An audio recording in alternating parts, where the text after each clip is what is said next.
Cette semaine à l'émission, changement de garde au Collège militaire royal de Saint-Jean et début d'un nouveau chapitre. La Corée du Nord procède au tir d'un nouveau missile et déclenche une réaction en chaîne mondiale. Et finalement, le Premier ministre irakien annonce la libération de Mossoul. Bienvenue dans la revue.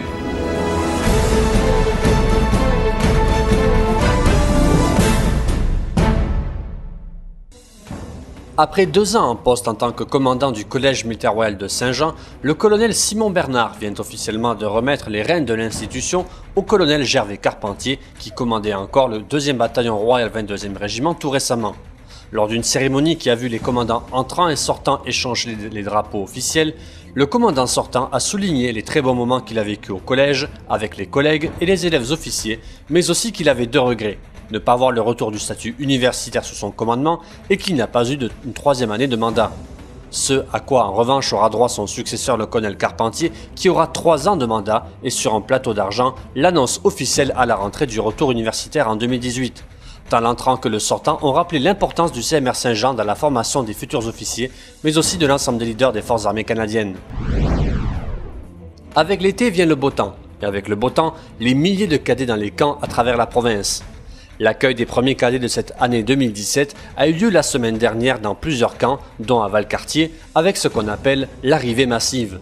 De nombreuses activités attendent les jeunes au cours des prochaines semaines, qui renforceront notamment leur cohésion de groupe et leur qualité de leadership. Le capitaine de corvette Robert Tucker a été relevé de manière permanente de son commandement du NCSM Goose Bay cette semaine. Le navire se trouvait au Nouveau-Brunswick lorsque, lors d'un événement social, le commandant a eu des propos inappropriés envers un de ses subordonnés en public. C'est le commandant en second lui-même qui a informé la chaîne de commandement. D'autres mesures, notamment disciplinaires, pourraient être prises à l'encontre du capitaine de corvette. Les tensions entre Pyongyang et Washington ont monté d'un cran cette semaine car la Corée du Nord a testé un missile intercontinental susceptible d'atteindre l'Alaska, voire peut-être Hawaï. Loin d'être irrationnel, le régime communiste a des objectifs bien précis dans sa stratégie pour provoquer les États-Unis. Sans compter les déclarations de représentants des 2 gouvernements, la Corée du Sud et les États-Unis ont également répondu en effectuant une démonstration de puissance de feu. Au cours de l'exercice, 2 bombardiers américains ont ainsi détruit des batteries de missiles ennemis et des avions sud-coréens ont procédé à des tirs de précision contre des postes de commandement au sol.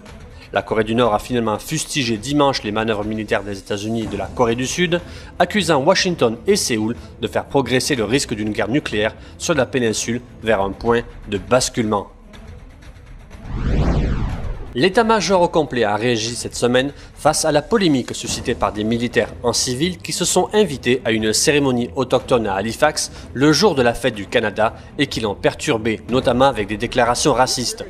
Déplorable, désolant, injustifiable, l'état-major a mis en garde contre les suprémacistes au sein des forces. Les 5 militaires vont, eux, faire face à une possible libération de l'armée.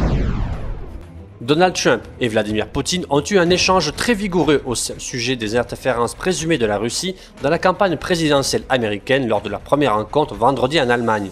L'entretien qui a duré 2 heures et 15 minutes a porté sur la lutte antiterroriste, la cybersécurité, l'Ukraine et la Syrie. Les 2 hommes ont d'ailleurs convenu d'une nouvelle trêve dans ce pays qui est entrée en vigueur ce dimanche 9 juillet. Le Premier ministre irakien Haïdar al-Abadi est arrivé dimanche dans Mossoul libéré et a salué la victoire majeure contre les djihadistes du groupe armé État islamique à l'issue d'une bataille de près de 9 mois. Le compte Twitter du Premier ministre irakien a montré Haïdar al-Abadi vêtu d'un uniforme militaire en train d'arriver dans la 2e ville du pays. Les combats ne semblent toutefois pas être totalement terminés dans la grande cité du nord irakien et des coups de feu et des frappes aériennes étaient encore audibles à l'heure où le bureau du Premier ministre a publié son communiqué.